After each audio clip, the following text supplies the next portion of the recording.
আমরা আজকে সবচেয়ে খুশি, আমরা তিনটা পক্ষ এখানে আছে।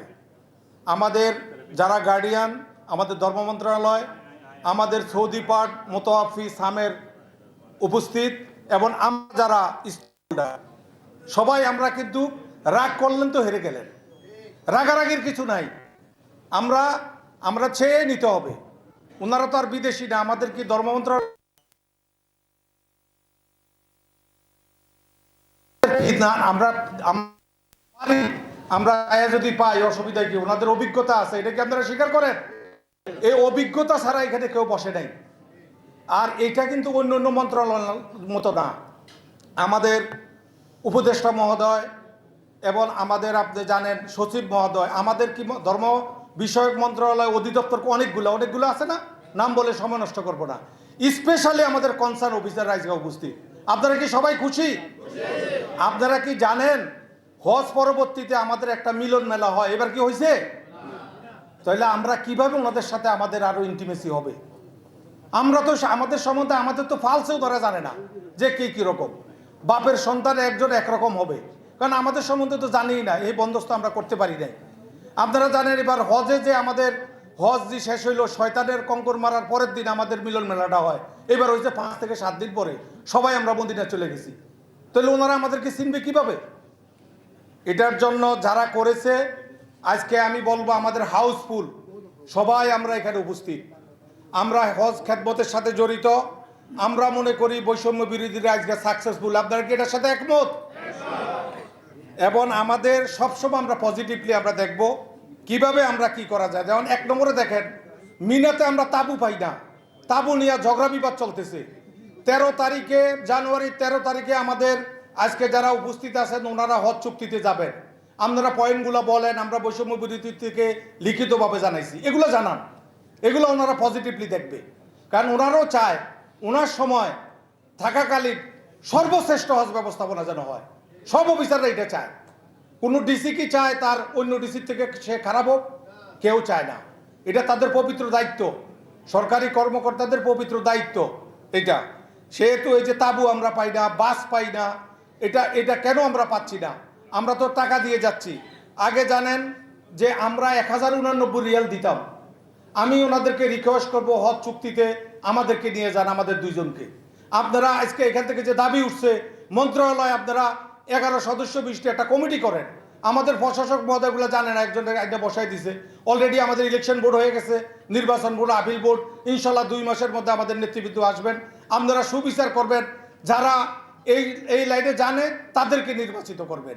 তাহলে আমরা ওনাদের কাছে সম্মান। এখন আমরা যদি যাইয়া আমাদের নিজে রক্ষক হইয়া বক্ষক হইয়া ওনাদের কাছে যাইয়া বলি যে বিমানের কোঠার থেকে আমারে 10,000 হাজি দেন, তাহলে আপনার কেমনে মূল্যায়ন করবে? কিভাবে মূল্যায়ন করবে আপনি? তারপর আপনি যখন দিবেন না তখন বলবো যে মন্ত্রণালয়ের এরা কিছু জানে না, আপনারা এখানে এসে বিরাট একটা মিটিং করবেন।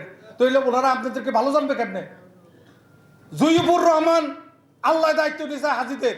জুইফুর রহমান খেদমতে লসারপুলা না, আল্লাহর হাজি আল্লাহ দিবে।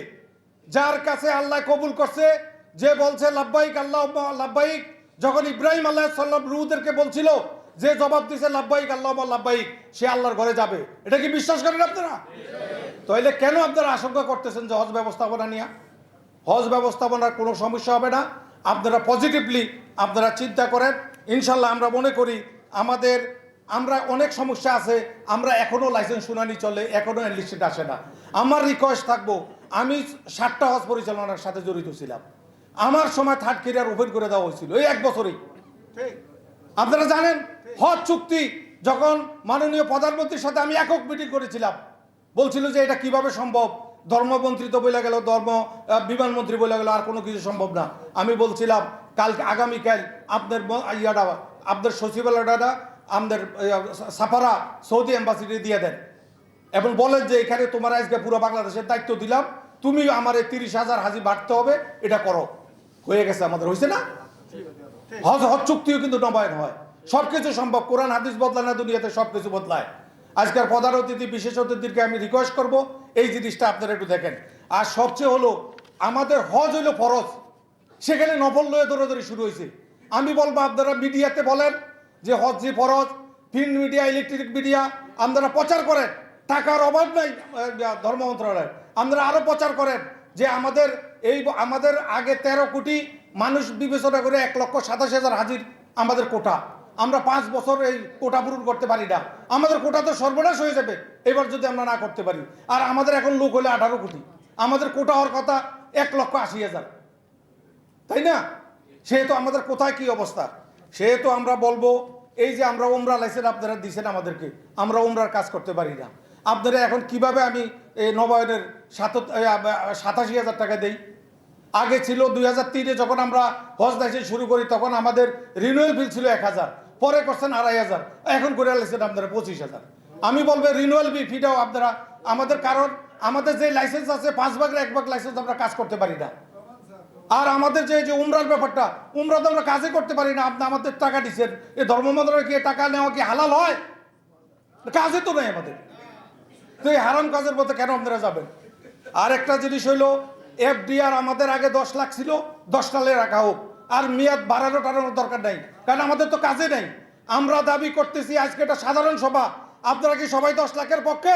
হাত তুলে বলেন 10 লাখ রাখা হোক, প্রজ্ঞাপন জারি করেন। আর আমাদের আগামী হজ ব্যবস্থাপনায় আপনাদের যেভাবে হোক আমাদের 100 কোটি রাখা হোক, এটার পক্ষে কি আপনারা? আমরা লিড এজেন্সির কাছে আর বিক্রি হইতে চাই না।